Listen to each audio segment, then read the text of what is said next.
एक बार की बात है। एक गांव में एक मूर्तिकार रहता था जो बहुत ही खूबसूरत मूर्तियां बनाया करता था। मूर्तियां बेचकर वह अच्छे खासे पैसे कमाता और उसी से अपना घर चलाया करता था। उस मूर्तिकार का 10-12 साल का एक लड़का भी था और वह भी बचपन से ही अपने पिता के साथ मूर्तियां बनाया करता था। और यहां तक कि वह 10-12 साल का लड़का भी बहुत ही खूबसूरत मूर्तियां बनाता था। उसके पिता उसकी बनाई हुई मूर्तियों को देखकर बहुत खुश हो जाते थे, लेकिन हमेशा उसकी बनाई हुई मूर्तियों में कोई ना कोई कमी निकाल ही लेते थे। लेकिन उस मूर्तिकार का बेटा कभी भी अपने पिता के बातों से निराश नहीं होता था, बल्कि वह अपने काम को जारी रखता था और अपने पिता के बात को मानते हुए अगली बार वह उस गलती पर अच्छे से ध्यान देता था। अब धीरे धीरे उस बच्चे की मूर्ति अपने पापा से भी अच्छी होने लगी थी। फिर कुछ समय गुजरने के बाद लोगों ने उसकी बनाई मूर्तियों को ज्यादा दाम में खरीदना शुरू कर दिया और उसके पिता की बनाई हुई मूर्तियों को लोग पहले के ही दम में खरीदते थे। अब वक्त गुजरने के बाद वह लड़का बड़ा हो गया और अब वह अपने पिता से भी ज्यादा पैसे कमाने लगा, लेकिन अभी भी उसके पिता उसकी बनाई हुई मूर्तियों में कुछ ना कुछ गलती निकाल ही लेते थे। लेकिन अब उसके बेटे को वह बात अच्छी नहीं लगती थी।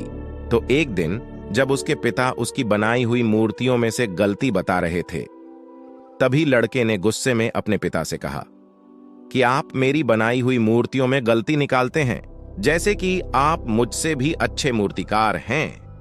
आपको पता है ना कि मेरी बनाई हुई मूर्तियां आपके मूर्तियों से कई ज्यादा दाम में बिकती है। इसका मतलब यह है कि मैं आपसे बेहतर मूर्तिकार हूं और अब मुझे लगता है कि मुझे आपके एडवाइस की जरूरत नहीं है। मेरी मूर्तियां परफेक्ट होती हैं।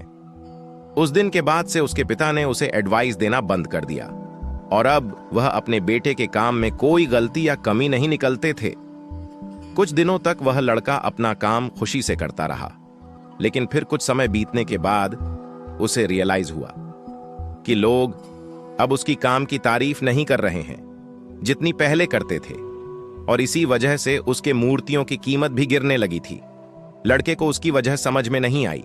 उसे अपनी बनाई हुई मूर्तियों में कोई कमी नजर नहीं आ रही थी जिसे सुधार कर वह फिर से अपनी मूर्तियों के दाम बढ़ा सके। वह इस बात से बहुत परेशान हो गया और एक दिन वह अपने पिता के पास गया और उन्हें अपना प्रॉब्लम बताने लगा। पिता ने उसकी पूरी बात सुनी और उससे कहा कि मुझे पहले से पता था कि एक दिन तुम्हारे साथ यह जरूर होगा। यह सुनने के बाद बेटा हैरान हो गया और कहा कि क्या आपको पता था कि मेरे साथ ऐसा होने वाला है? पिता ने कहा कि हां, क्योंकि मेरे साथ यह पहले हो चुका है। तभी लड़के ने कहा कि आपने मुझे यह बात क्यों नहीं बताई? पिता ने कहा कि उस समय तुम समझना नहीं चाहते थे।